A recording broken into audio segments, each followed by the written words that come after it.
How's it going, everybody, and welcome back to the channel. Today we are taking a look at a smart smoke stopper from Vifly RC drones called the Vifly ShortSaver. Now it is an e-fuse, or an electronic fuse, to detect short circuits and provide overcurrent protection. Now the input voltage range is from 7 to 25 volts, so you can use 2 to 6S batteries, and it has both an XT60 and an XT30 connectors for both input as well as the output. It has a super fast reaction trip time of just 3 milliseconds for short circuits and 10 milliseconds for overcurrent by default. But it does have bridge pads in the rear to increase the trip times. So we have bridge pads marked S and bridge pads marked N. So you can bridge the S pads to increase the shorts to 5 milliseconds and 15 milliseconds for overcurrent trip time. And you can bridge the N pads to increase shorts to 7 milliseconds and 20 milliseconds for overcurrent trip times. Now it also has a switchable 1 amp or 2 amp current threshold. So there's a switch. Is currently on 2 amps, so you can easily flick over to 1 amp and easily just flick it over to 2 amps. Now most RC builds will only require a 1 amp threshold, but there is the 2 amp threshold for bigger quadcopter builds. So most of my 3-inch quads powered up using 1 amp threshold setting, but most of my 5-inch quads needed the 2 amp threshold setting. So let's plug it in. I'm using a 3S LiPo battery with an XT60 connector, and the amperage is set to 1 amp setting, the 1 amp threshold setting, and there is a green LED light that will come on, meaning that it is ready to test at 1 amp threshold. Now switch over to 2 amp threshold and a blue LED light will also light up.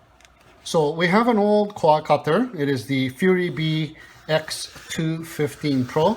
Now there isn't anything wrong with this quadcopter, so let's go ahead and plug it in.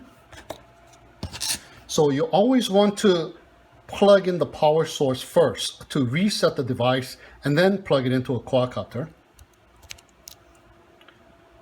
So we have the green LED and the blue LED indicative of the 2 amp threshold setting.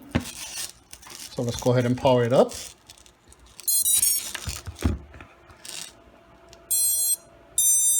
Okay, so the green LED light is staying on and the quadcopter has powered on and everything is just working fine. So we know that there is no short circuit. All right, guys, so what we got here is I soldered on a wire connecting the positive pad to the negative pad. So there is definitely a short circuit in this quadcopter now. So let's go ahead and check it out. So you always want to power up the device first. So we have the green LED light and we got the blue LED light indicating that we have set it to the 2 amp threshold. So let's go ahead and plug it in and see what happens here. So immediately, that was 3 milliseconds. The green LED light has changed to red LED light, so indicating that we have some kind of a short in this system. Now, of course, if you were to have used a voltmeter and tested it for continuity, the short circuit will also show up. But if you had a situation where the positive and the negative wires were mixed up, for example, to power up the VTX, for example, you mixed up the red wire and the black wire on the opposite pads, or if you have independent ESCs, for example, and you put the red wire on the negative pad and the black wire on the positive pad, the continuity test will not detect that, but this ShortSaver will. All right, guys, so here we have the ShortSaver threshold set to the 1 amp selection. So let's go ahead and plug it in. So as you can see, just the green LED light is on and the blue LED light turned off, indicating that the threshold is set to the 1 amp selection. And here we have the Diatone GTR 349. Nothing wrong with this quadcopter, so let's go ahead and plug it in using the XT30 connector this time. All right, powered up, no issues. The ESCs have sung their song, but let's go ahead and arm it and see what happens next.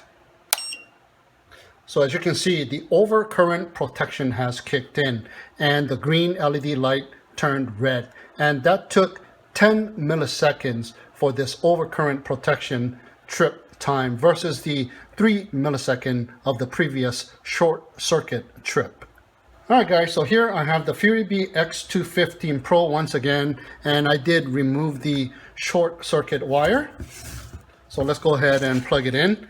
I still have my ShortSaver set to the 1 amp threshold.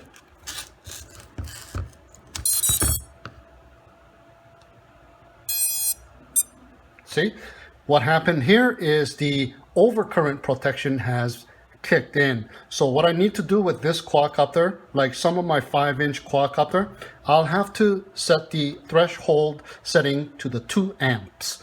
So let's go ahead and unplug it and set it to the 2 amp threshold setting. Power it on, indicated by the green LED light as well as the blue LED light, and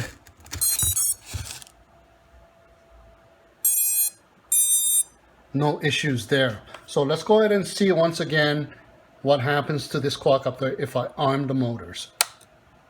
Once again, the overcurrent protection has kicked in and the green LED light has turned red and all power has shut off to the quadcopter.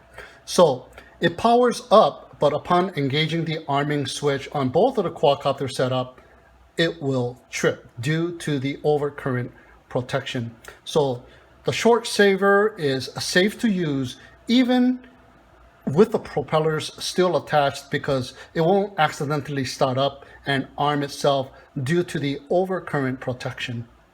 So if you have a fresh build or if you are changing out any of the components on a previous build, the ShortSaver can save you from a headache and save you from spending more money than you already have spent on a build by preventing the magic smoke from appearing and ruining your hard work. So it comes in this anti-static bag, and it also comes with this user manual pamphlet that tells you everything you need to know about the Vifly ShortSaver, how to operate it, and some of the specs. So that'll do it for this video of the Vifly ShortSaver, the magic smoke stopper.